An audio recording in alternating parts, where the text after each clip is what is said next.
Tax collectors and other sinners.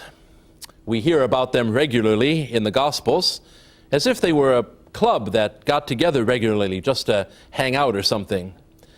They are, for the most part, anonymous. We never hear about any one of them in particular, just about the group of them. Like in today's Gospel, when Jesus is sitting down to eat with a group of these ne'er-do-wells. Of course, there's another anonymous group nearby too, the scribes and the Pharisees.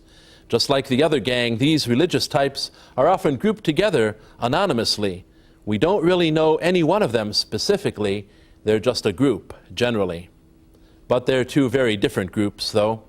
The scribes and the Pharisees are the good guys, the righteous ones, well-educated and well-behaved. They know the rules, and they keep every one of them. The others are outsiders, the rule breakers, sinners down to the bone. Which group is Jesus with? Jesus does not take sides here. Instead, Jesus is about reconciliation. He strives to bring people together, to break down walls of judgment and prejudice and division. Jesus wants us to be whole, which is a word we'd be wise to hear these days. We are so quick ourselves to draw lines, make judgments, define boundaries.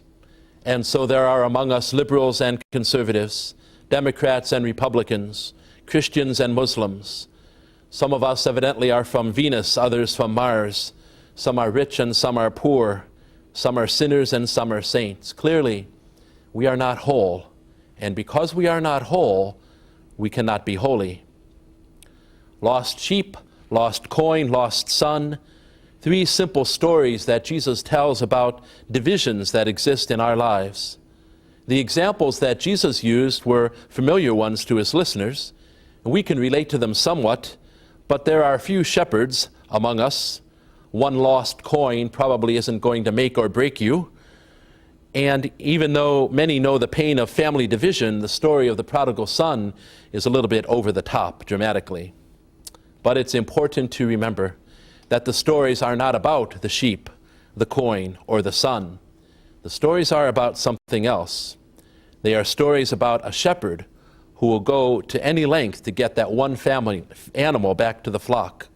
A woman who will stay up all night, sweeping every corner of the house to find that one coin. The father who waits anxiously each day for his wayward child to come home. The stories are about passion. The stories are stories of a God who is passionate about bringing us back and keeping us together.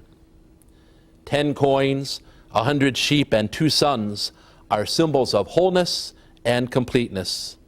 Something essential is missing from the flock, even if it's just one lousy sheep. The woman is poorer somehow, not only monetarily, but in some larger sense, until she gets every coin back. The family is split. In fact, is not a family at all, as long as one son remains separated from the father. The implication of all this for us is clear. The mission of the church and the responsibility of each member must be about bringing people together. We recognize that in our society, in our communities, sometimes in our families, and sometimes even in our church, we are less than complete. We are not whole. And when we are not completely whole, we cannot be completely holy.